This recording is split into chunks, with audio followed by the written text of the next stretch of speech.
Do you feel like adults have lost the imagination? Kind of. Why do you think that is? Because the world is telling you once you grow up, you have to be serious. But thinking about that, you're saying we have to grow up and be adults and be serious.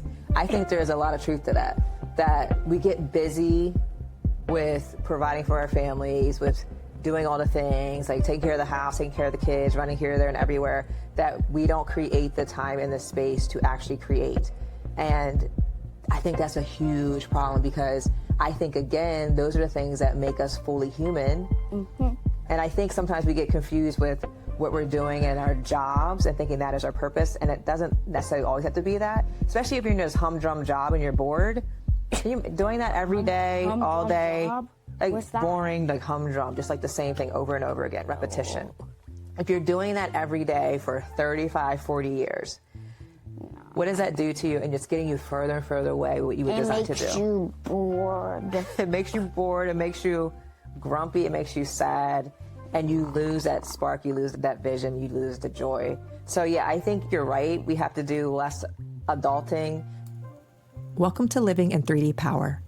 Discover your truth, discern your path, determine your power. I'm Dr. Amber Sessoms, and together, let's unlock our power, build authentic connections, and foster collective liberation. Welcome back to episode 11 of Living in 3D Power. This week, we're talking about freedom dreaming, not just as a concept, but as a practice, as a way of returning to a part of ourselves that many of us have left behind. Because here is the truth.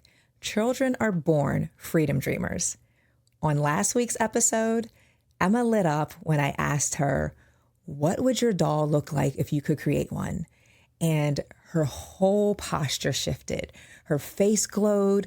It was a portal, an opening into possibility, curiosity, and joy. But something dampens that along the way.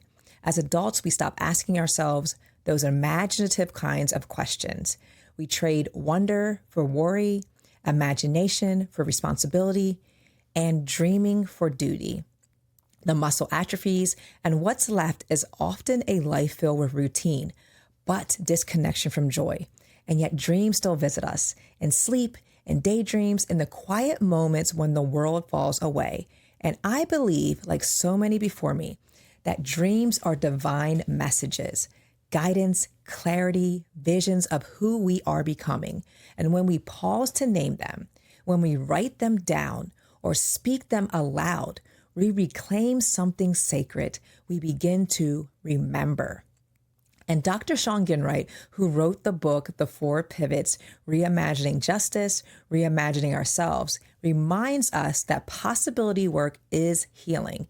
It invites us to focus on not just what we want to stop or escape, but on what we want to become, to build, to feel. He tells us that our ancestors didn't dream of an easier suffering. They dreamed of freedom. And our existence is the result of those sacred dreams. And this is why I told Emma before we started this episode, you and I, we are the manifestation of our ancestors' imaginations, their wildest imaginations. And that's what dreaming becomes, a form of legacy work. And if you haven't already, I encourage you to listen to the February 23rd, 2022 interview Dr. Ginwright did with Brene Brown on her podcast, Unlocking Us. There are so many gems he dropped, y'all. He also offers a beautiful practice that he does with his students where he asks them, if you had a magic napkin and in 10 years, anything you write on it could come true, what would you write? It's a powerful question because it asks us to name the presence of joy, not just the absence of pain. And it's one thing that many of us struggle to answer, showing how limiting our imaginations can be. So today, Emma and I are going to name what's blooming in us. We're going to ask big questions. We're going to treat imagination as sacred, and we're going to remember. The future is something we get to co-create. So I hope that this conversation with Em inspires you to keep freedom dreaming. It's me, it's me, it's me. It's me, it's me, it's me.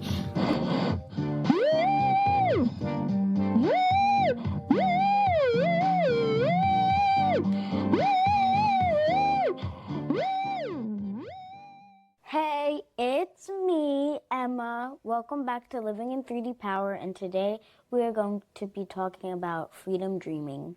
Freedom dreaming, something that I say repeatedly, and I think it's really important. So what I told the listeners before we started was some of the background or ancestors and how they had the courage to dream about something that didn't even exist, but they had the imagination to do it anyway.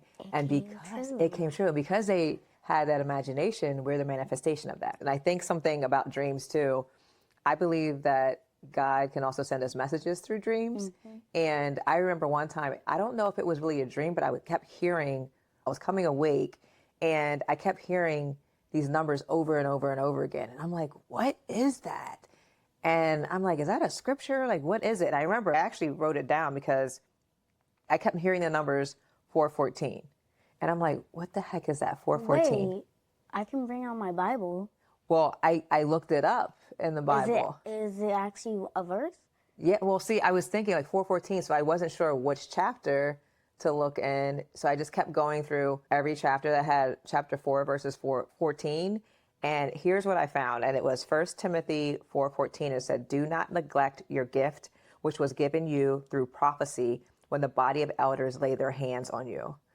And I think this was around December or so. And coming into this new year, look at the face. What is that? Why are you making that face? That's crazy. Why? Because, like, I usually don't have that. You don't hear numbers or anything like that? No. Yeah, that was the first time that's ever happened to me.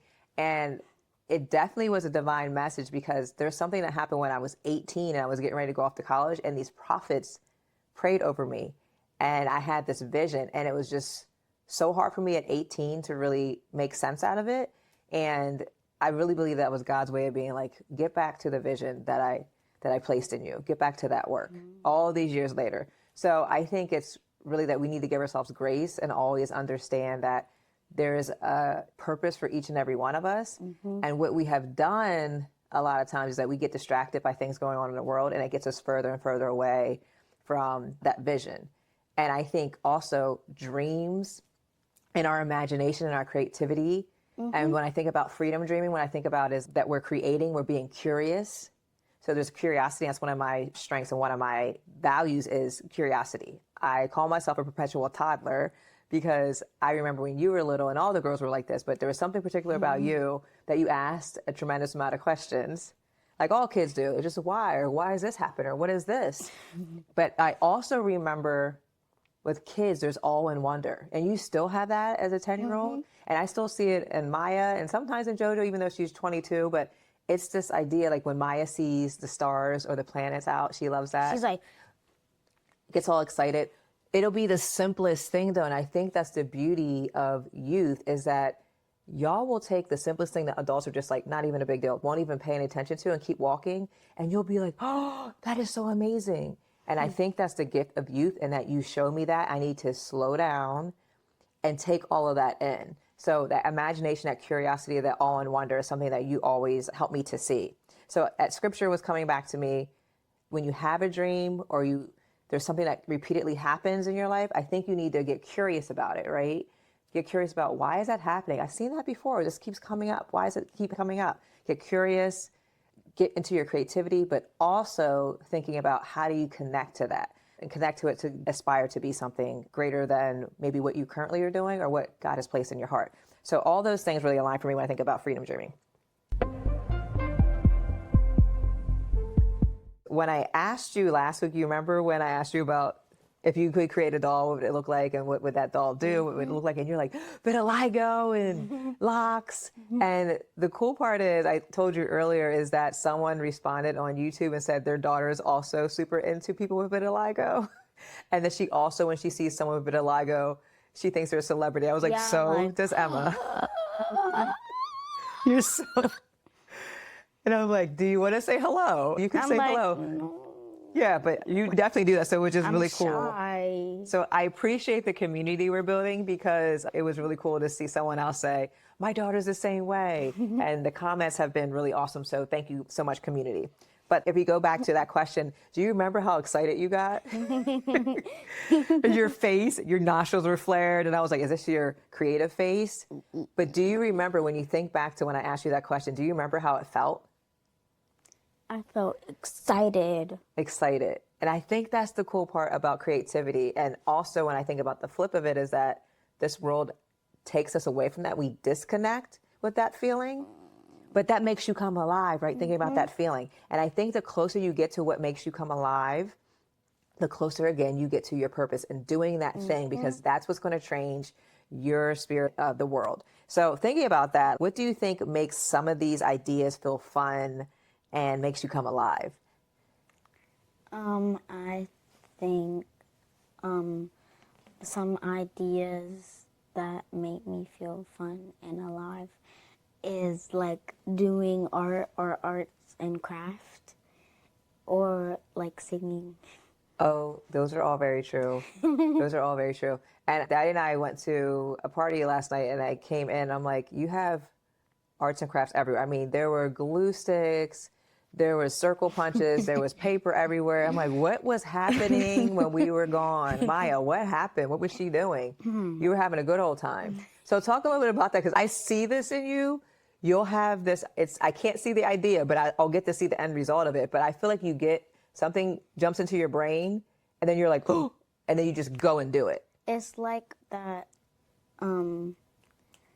art thing I made of a girl from the 18th century. Is that what you were working on yesterday too? Yeah.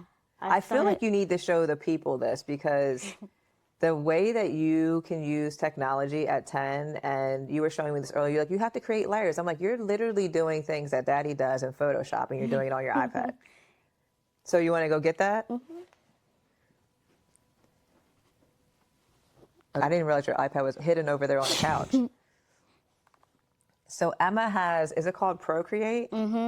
So Maya has this as well. Daddy has it. They're all, I'll say they're just all graphic artists. And it's kind of like a Photoshop for the iPad. This is the best. So you were doing different layers and you made what century did you say it was? 18th century. 18th century. So what is it with the 18th century? Why are you into that? I really like the dresses and the patterns. Oh, and this reminds me a little bit of myself. And I still have remember I showed you my art books, my sketchbooks from when I was little, how Yeah. I would design dresses and outfits. And I would take, because back then we had a JCPenney's catalog. JCPenney. They actually still have JCPenney's. That's where Graham goes and gets clothes sometimes. But I mean, it's this massive catalog. It's about this thick. Oh, she's showing. I don't know if you can see. It's black. The screen's black. No. She's trying to show y'all. She's getting closer. I hope you can see it. But Emma is showing you her artwork. So let's see that. So, it's beautiful. And I love the colors. Almost like a cornflower blue or baby blue 18th century gown. Is that a pearl necklace she has on? Yeah. I love the hair. Even how you've done I'm not sure what technique you use to even do the hair, but it's softer, flowy. It's a brush. There's a brush. There's different brushes. You can make your own. And there's like sketching, ink, drawing, painting, artistic. And then there's textures. And then there's charcoal. And then like you can make anything. Like literally. You can make it look like water. So what do you think is, when you're creating your designs, what do you think is the easiest thing for you to do? And then what's the most challenging? And I think the easiest thing to do is envision it. Oh, excuse me, envision it. And then the hardest thing to do is draw it, because you have it in your brain, but then you can't do it exactly how you want to. Oh, it doesn't come out quite on paper the way you see it in your head. Can that be frustrating? I have to take a break. Oh, that's Usually smart. what I do is I listen to music while I color. What kind of music?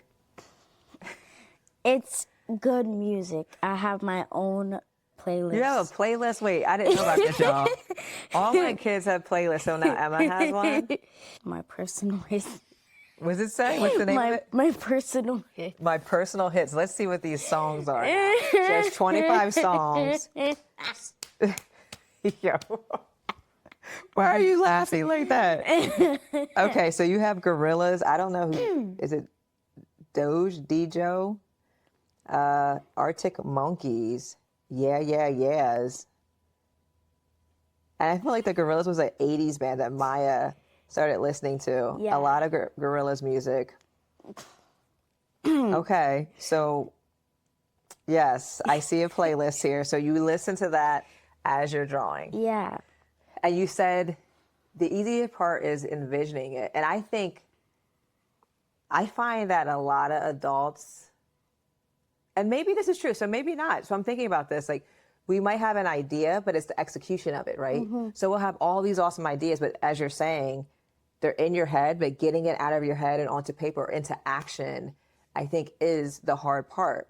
Because I think we're all obviously creative people, because I think if God created us, and God is the most creative being ever, Yeah, right? Then we have a lot of creativity. We have a lot of creativity because he made us in the image and likeness of him. So if he's creative, then we're also creative. But I think what this world's going to try to do is rob us of it. Pick it, take it out, like or stomp it out of us. Yeah. So I think that's an interesting point where you're saying envisioning it is easy, but actually executing it is challenging. And I think that in between. I actually did not make this dress. I traced it because if I tried to do it, then it would take me hours. Oh, so you kind of found a workaround. So you had it in your mind. So when you said you traced it, did you find a dress that you liked? Yeah, I found online. a dress. Yeah. And then I think that's when you say the layers come in. Then you make another layer, and then you just color it. So you know what we had to do? And you used to have this in your little light box. A light box. A light box where you put the paper and the light shows, and then that's how you could trace something. Didn't you have a light box, or was that Maya? I feel like you had a light box. Box. It's a box that has light in it, so it illuminates the other image, and then you can trace it onto the paper. I sound old. Is that what you're trying to say? No, I just. What? So now you have this technology, gorillas. You have this technology where you can just find an image online, add a layer to Procreate. We didn't have that. We had to do this something called a box or a shadow box. I can't remember what it was called. A light box, y'all. I think that's right. And we had to use the light to help us illuminate that. So it took us a little bit longer. It was a little different. We had to print the image, all those things. But I love that you also said that you knew it would have took you much longer.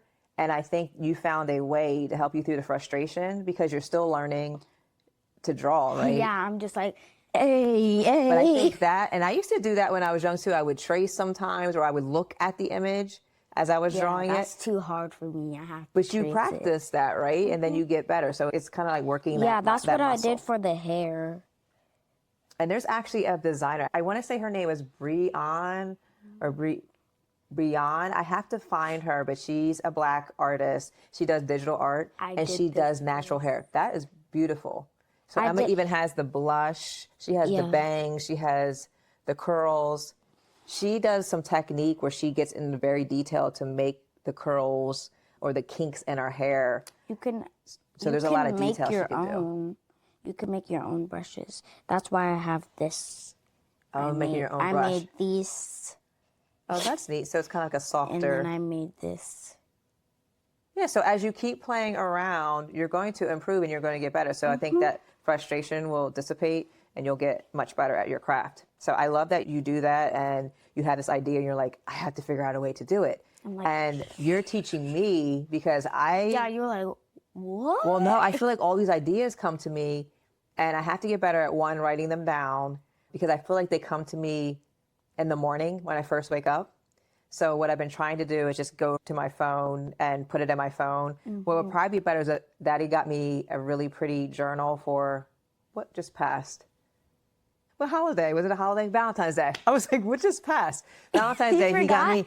He got me a really nice leather journal. Aw. So I could probably keep that next to the bed. And when I wake Yeah, up, you're just like, and that's the thing, there's a level of accountability in there because it's writing the vision, make it plain. So I'm writing it down, thinking about the scripture that came to me, and then I got to step out of fear or hesitation or making an excuse to not do those things. And I think for you, you're like, because you're so young, you're just like, oh, I had this idea, let me go and do it. And I love that zest that you have for life, and I hope to model that myself. Right.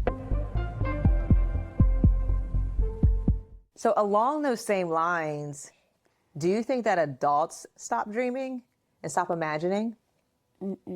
No? based on Daddy, he'd be having weird dreams. He told me he had a dream where he was like at a college party with his friends. Oh, boy. And I was like, what? I'm like, huh? But based on you forget your dreams. Yeah, I don't remember my dreams. So everyone's But different. I remember my dreams very vividly because you say I have a very photographic memory. Photographic memory. Yeah. I think you get that because Daddy does too, and so does Yeah, Maya. you're like, how do you remember that? Yeah, I have a little bit of that, but yours definitely is more intense. Because sometimes when I can see something in a book, I can almost go back to that exact page where it is and see it like that. But yes, definitely. But I think too, so if you're thinking about, okay, yes, dreaming, we all dream. That's just a part of being human and what our brains need to do. But what about the imagination piece? Do you feel like adults have lost the imagination? Kind of. Why do you think that is? Because the world is telling you once you grow up, you have to be serious. Oh, like Peter Pan. Isn't it? I think it's I Peter never Pan. watched Peter Pan. I know. I didn't really grow up watching Disney movies. Y'all might think that's faux pas, but I really didn't. I didn't grow up watching them, but I think Peter Pan was it Neverland? So I think he never grew up. So he went to this other land and he never grew up. He was a boy forever. But thinking about that, you're saying we have to grow up and be adults and be serious. I think there's a lot of truth to that. That we get busy with providing for our families, with doing all the things, like taking care of the house, taking care of the kids, running here, there, and everywhere, that we don't create the time and the space to actually create. And I think that's a huge problem because I think, again, those are the things that make us fully human and make us have this deep sense, connecting this deep sense of joy that we have, that we can actually do something that we were designed to do. Yeah. Yeah, and I think sometimes we get confused with what we're doing in our jobs and thinking that is our purpose, and it doesn't necessarily always have to be that, especially if you're in this humdrum job and you're bored. You're doing that every day, all Humdrum day, job? like What's that? boring, like humdrum, just like the same thing over and over again, repetition. If you're doing that every day for 35, 40 years, what does that do to you? And it's getting you further and further away what you were It designed to makes do. you bored. It makes you bored. It makes you grumpy. It makes you sad. And you lose that spark. You lose that vision. You lose the joy. So, yeah, I think you're right. We have to do less adulting. Jonathan McReynolds has a song about that. Adulting is basically saying adulting is hard. So how do we reclaim more of when I was little, like little Amber, and how she liked to create and draw? Yeah, I have your notebook. You were a pretty good drawer. Daddy said I was good. He said for the same age that we were at the time that I was drawing, he said I was actually better than him. And if I had stuck with it, that I would be a really good artist. But I didn't. I think by middle school, I was getting more into science. I remember 5th grade, I had one of my art pieces that was framed on in the school, and I was so proud of that. And then middle school, I think I started getting farther away from it. So what I hope for you and what I see in Maya, because she's still creative, she's taking art in high school, is that you never lose that passion. And if it's not provided in school, how do we find it for you elsewhere? Like you take the art classes in the summer, art camp in the summer, so does Maya. We have to continue to nurture the things that you love that make you come alive, because I think it's really important. And this world needs it. I'm recalling in this moment Dr. Shawn Ginwright, and I talked about that before. He has a book called The 4 Pivots. And what I love is that he talks about shifting from problem loving to possibilities. And in this world, we get really stuck in the problem and thinking about, oh my gosh, how are we going to fix it? It gets so insurmountable that we never, ever move forward. We get stuck And he equates that to thinking about our ancestors. And he's a Black male, and he's like, my ancestors dared to dream another dream. And it is basically a betrayal to all of that work they did so that he could be a manifestation of that dream, for him to deny his ability to freedom dream, for him to deny his imagination, because they had to have such a phenomenal imagination to dream of a world where they were subhuman. They weren't even considered human. And they dared to say, I absolutely am human. And not only am I human, I'm going to dream of a world that has yet to exist, but I know is possible because I believe in the human spirit and I believe in people. So thinking about that, what does freedom mean to you? Freedom means that you are free and that you cannot be controlled. Ooh, who's controlling you? I would be, or you pointing to me? So human. My mommy. Oh, so you're thinking about from your vantage point that you would be free if I wouldn't be bossing you around and you ain't follow any rules. So thinking about that, yes, if I wasn't bossing you around as your mom, in a broader sense of there's someone in the world, because you're saying that you would be free from control. You could do what you want to do, you would be free from control. What does that mean in a larger sense for our society, even maybe for our nation or for our world? What would freedom look like for every single human being? That they would not get treated wrong and that they would be treated fairly. So they would be treated fairly. They probably wouldn't be, I say it dehumanized, so you would see their dignity, you would see them as fully human, and they would be loved and appreciated and respected for who they are. So again, when you said fairness, that is one of your strengths. And so that keeps coming up, y'all. So again, if you haven't taken this VIA character strengths assessment, You have because to. it'll start helping you make sense out of who you are. Because Emma, you're very passionate and you get upset when things aren't fair. Yeah. Right? So I think those are really core things that get you agitated, that get you activated to want to do something to prevent that from happening. And it's not going to look the same. So maybe I wouldn't look at it the same way. It doesn't mean that you're overreacting. It means that there's something that is burning within inside of you that you need to figure out a way that is making you come alive, that you need to be able to produce something to solve that problem to make this world a better place. Yes. So when you learn what your strengths are, that's going to help you to navigate that and understand that. So thinking about that, and so many of our ancestors, and I would assume so many of our ancestors, because we're so aligned in that. So proud of us. So proud of us, right? We're definitely the manifestation of that. But what kind of world would honor the dreams of our ancestors? I think a lot of what you were saying, but what kind of world would that look like when you can envision that? If you were to write a story about this. Wait, she's making her creative face almost again, y'all. This is this creative face number 2. Oh, wait, she's getting her iPad back out. Y'all, if you don't know, y'all don't. Some of you might. So we have family that listen. But if you don't know my brother Avery, sometimes Emma reminds me so much of him. Just her mannerisms and the laughter that she does, very much like Uncle Avery. No. Definitely. No. So when you're thinking about the book, right? You're pulling something out. What are you pulling out? What do you have? Are you showing them something again? Mabel's World. Oh, wait. It's from Gravity Falls. So you'll have to describe it to them because they're not going to be able to see it, Em. So she's pulling up a show. It's What is it called? Gravity Falls. And in this video, if you're not watching, it is basically, so this triangle guy named Bill. Mm-hmm. Bill's evil, right? Yeah, he's trying to take over the world. Okay.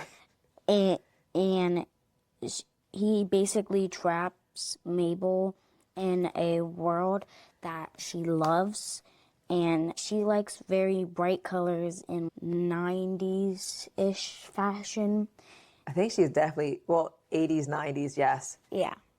And there's like rainbows in the sky, and then there's like unicorns and stars, and yeah. This is the kind of world that you would have? Okay. So I think something you said there that is really interesting because this evil person traps Mabel in a world that she loves. Yeah, he's trying to make her not leave. Listen, okay, so here's what's coming up for me as you say that. I think about so many people in this world, and this is a lot that's coming up. So a lot of my doctoral work it's adult education. And in adult education, we talk about consciousness raising. So you think about it like someone that's asleep, like a sleeping giant. So Reverend Dr. Martin Luther King talked about this, I think days before he died, or maybe weeks before he died. One of his final speeches was Rip Van Winkle. And Rip Van Winkle slept through the revolution. So this whole movement's going on and he just slept through it. And he's saying we need to wake up. So consciousness raising is saying, all y'all, this world is literally falling apart and y'all are just going along with it. And that's a lot of what's happening right now when we're so confused and dumbfounded about why are these people not irate, or why do they think this is okay? This is not okay, that we're depleting the earth of its resources, that people that look a certain way or have a certain last name, that we're deporting them, that we're imprisoning people, that we're taking laws and rolling them back so that we can start segregating people, all of those things, and that people aren't irate about that. So when you're thinking about he created a world for Mabel so that she would just be fine. This is lovely. I like it here. And it kept her from seeing all the other, I would assume, things that were happening in the world that she probably needed to be woken up to. Yeah, there's a apocalypse. Oh, listen, what is the name of the show again? Gravity Falls. Gravity Falls. So here's the thing. Gravity Falls was written for children. I'm not just children, because we've watched this show, by adults. So there are some adults in this world. There's a large majority, a large amount, I'll say, of adults. There's a lot of shows that I like Owl House. So, and I feel like the thing, remember you said you like to watch shows and there's a meaning behind it? So think about that meaning, what you just said with Mabel. He keeps her trapped in this world and there's an apocalypse happening, but he's keeping her asleep, keeping her unconscious, and she needs to come awake because there's a revolution, there's an apocalypse happening. And some of her friends and her brother come to save her. See? So this is why community is important, why we have to have community, because community is going to call us in and say, wake up. Let's join the movement. The world is on fire. You need to come over here and stop being in your comfort. Literally, it was on fire. Yeah. So I think that is an awesome connection there. And I think that's the beauty of why we need to stay creative. I think about comedians. I think about artists. We often will see, we'll often see things and be like, that's just art. But there's meaning behind it. So I feel like artists, poets, writers, authors are some of the most thought-provoking and intentional people in this world. And this is why I love to read books. You've seen all the books in my bookshelf, because it helps you come to consciousness. It gives you language. It helps you see the world and expand it, which is also why this administration is attacking books, because they don't want us to come to consciousness, because then we'll just be okay with everything happening. So this is why we continue to have these conversations, because it's so important that you just don't look at things as surface. Love books. Right. We can't just look at things as surface. There's meaning to be made out of that. And maybe it wasn't the author's intent, but you have to bring your own experience into it and have conversations and sit with that and think about, how can I use this to help me create another world or to create a better world for everyone? So I think that's a part of when we think about our ancestors and what they did. And Afrofuturism, I can't remember if we took you to this museum, but it's thinking about sci-fi, superheroes, like science. It's all these things combined. I think I know. That I think it was in the 80s and 90s. So Black people came up with this concept, thinking about our ancestors and all the ways and technology that they had at the time. So technology isn't just your iPad or these mics or anything else. It is whatever you have at your disposal that you use. Like our bodies are technology. Our bodies help us navigate. So our brains, all of these things, like that technology, combining all the things. Even, can I imagine a world that have different stars? Can I imagine a world that has different planets? What can I imagine? Don't ever stop and limit yourself.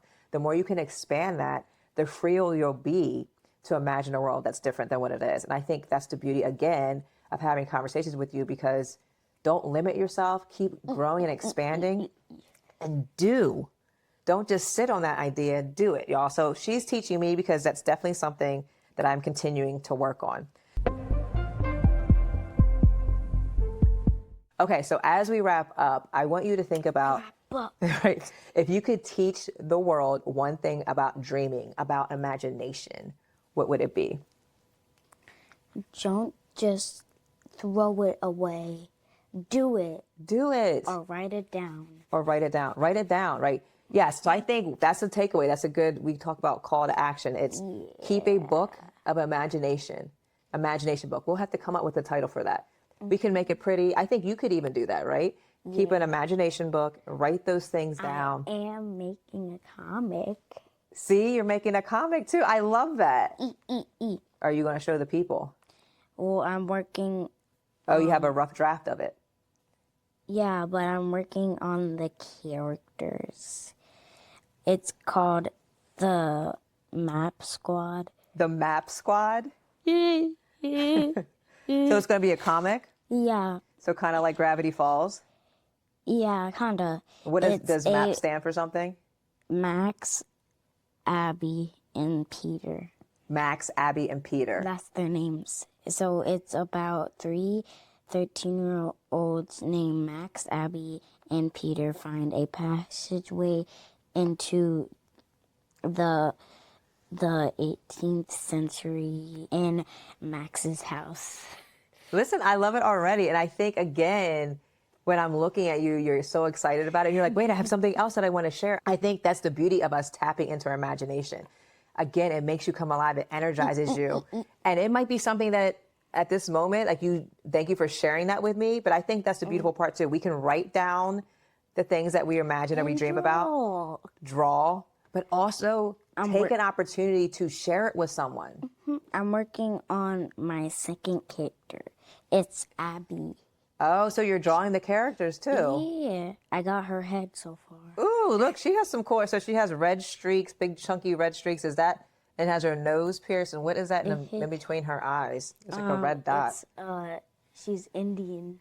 Oh, she's Indian. And her name's Abby? I love it. And what are the other two characters? I am done with Max. Max is cool. So Max appears to be a white boy. With like ring socks. Look at that outfit. It's very like what I was in high school, we would wear in high school, or the boys would wear in high school. And what's the P? What is the P for? Peter. I'm Peter. not done with You're not him done with yet. Peter. So does Peter have an ethnicity, or are you still envisioning that, what Peter will be? I think he's British. British? So he's not, so the other two American, or they're from different parts of the country? Or the world, I mean. The other two are American. He moved from Britain. Listen, I love it. I love that not only do you have different ethnicities and races in there, but you have different origins of the globe in there, because I think it gives us a different perspective too. So I love it. Super cool. And it's reminding me, and I'll have to show the listeners and describe it, the book that I wrote. I can't remember what grade, but Graham literally kept everything that I ever created, every report card.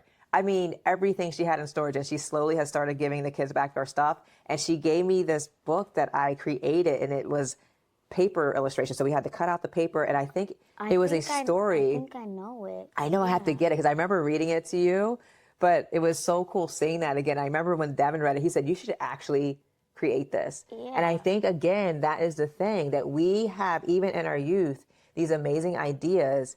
And then we need adults, we need people in our community to push us and say, this is amazing. You need to take it to the next level. Don't sit on that idea. So again, when you have that imagination book, y'all, we're all going to, this is our call to action. We're going to get that imagination journal. We're going to write down the most outlandish things that we have thought about that we dare utter out of our mouth. And we're going to put that thing, pen to paper, and let's see what that does. And then share it with someone, and have that be an encouraging person that encourages you to say, that's not ridiculous. That's an awesome idea, and you should do it. Because I think we get stuck in our heads as adults, as you were saying, in the busyness trying to be adults, that we don't ever execute that. We sit on it. But we're going to be more like Emma. We're going to have that idea, and we're just going to do it. And do it. Yay! Awesome job.